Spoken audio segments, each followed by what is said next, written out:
लोकांच्या मनातील गोष्टी कागदावर लिहून भविष्य सांगणारे आणि उत्तर भारतात प्रवचनकार म्हणून प्रसिद्ध असलेले बागेश्वर धामचे धीरेंद्र शास्त्री काल नागपूरमध्ये आले होते।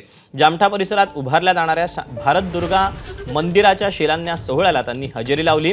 या कार्यक्रमाला सरसंघचालक मोहन भागवत आणि मुख्यमंत्री फडणवीसही उपस्थित होते। या कार्यक्रमात बोलताना धीरेंद्र शास्त्रींनी छत्रपती शिवराय आणि समर्थ रामदासांचा एक किस्सा सांगितला।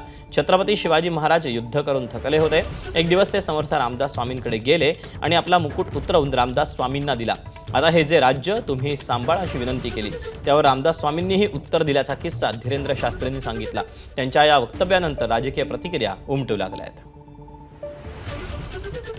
छत्रपति वीर शिवाजी महाराज जब बहुत थक गए युद्ध करते करते, उनको लगा कि हम थक गए, तो एक दिन स्वामी समर्थ रामदास जी के पास गए और उन्होंने अपना मुकुट उतारा और कहा कि हमने बहुत लड़ाइयाँ लड़ लीं, बहुत युद्ध कर लिया, अब कृपा करो कि अब हमें बहुत लड़ना नहीं, अब एक बड़ी दया करो, ये मुकुट संभालो आप, ये राजपाट आप संभालो, आपकी आज्ञा से ही हम चले, अब हमसे चला नहीं जा रहा, अब हमसे युद्ध लड़ा नहीं जा रहा, हम बहुत थक गए, अब हम विश्राम चाहते हैं, अब हम आराम चाहते हैं, अब हम कुछ दिन कुछ करना नहीं चाहते।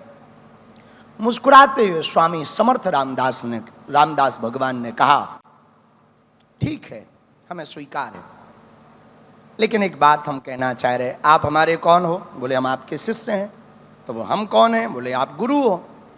तो बोले शिष्य का कर्तव्य क्या है? बोले जो गुरु आज्ञा करे वो शिष्य का कर्तव्य है। तो स्वामी समर्थ रामदास जी ने मुकुट उठाया और उनके सिर पर रखा, बोले आज से मेरा राज्य है, मैं चलाऊंगा, पर आज्ञा तुम्हें है, तुम्हें संचालन करना है। धीरेंद्र शास्त्रींच्या आक्रमक वक्तव्यानंतर काँग्रेसनं आक्रमक पवित्रा घेतला। काँग्रेस प्रदेशाध्यक्ष हर्षवर्धन सकपाळ यांनी पत्रकार परिषद घेतली। त्यांनी धीरेंद्र शास्त्रींच्या वक्तव्याचा समाचार घेत राष्ट्रीय स्वयंसेवक संघावरही निशाणा साधला।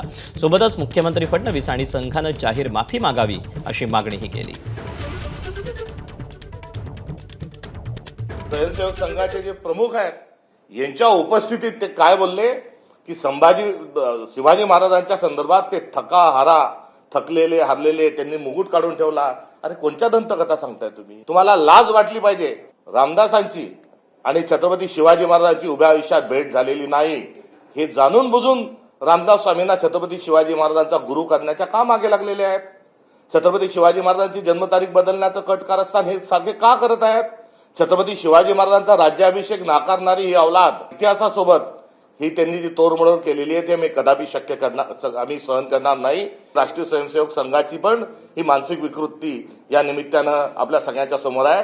त्यामुळे राष्ट्रीय स्वयंसेवक संघाने या संदर्भात माफी मागावी, मुख्यमंत्र्यांनी माफी मागावी आणि हे जर माफी मागत नसतील आणि गोलमोटोल जर काही बोलत असतील, दंतकथा काय देवेंद्रजी तुम्ही सांगताय?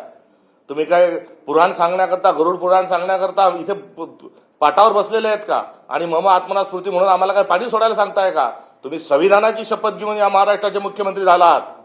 आपल्याला या भाकडकथा सांगण्याचा कुठला अधिकार नाही। आपण इधर उधर की बात मत कर, तुम्ही सरळ सरळ जी आहे ही महाराष्ट्राची माफी मागावी। दरम्यान या सगळ्याबाबत मुख्यमंत्री देवेंद्र फडणवीस काय म्हणतात आपण ते पाहूया। इतिहासामध्ये अशा प्रकारचा कुठलाच दाखला आपल्याला पाहायला मिळत नाही। मुळात आपल्याला माहिती आहे की जे काही महापुरुष असतात त्या महापुरुषांबद्दल अनेक लोककथा तयार होतात। वेगवेगळ्या राज्यांमध्ये वेगवेगळ्या प्रकारच्या लोककथा असतात।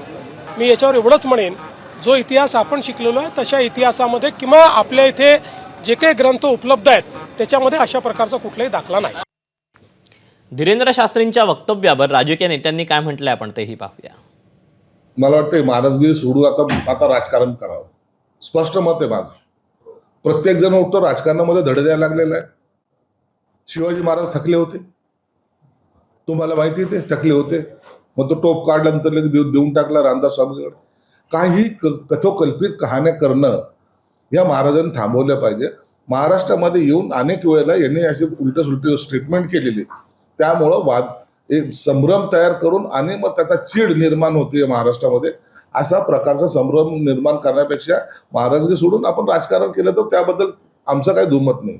कोण हा बागेश्वर महाराज? कोण? काय इतिहास तज्ञ आहे? कोण आहे? त्याला काय अक्कल आहे? आणि अक्कल नसलेल्या लोकांच्या बद्दल आपण का चर्चा करतोय?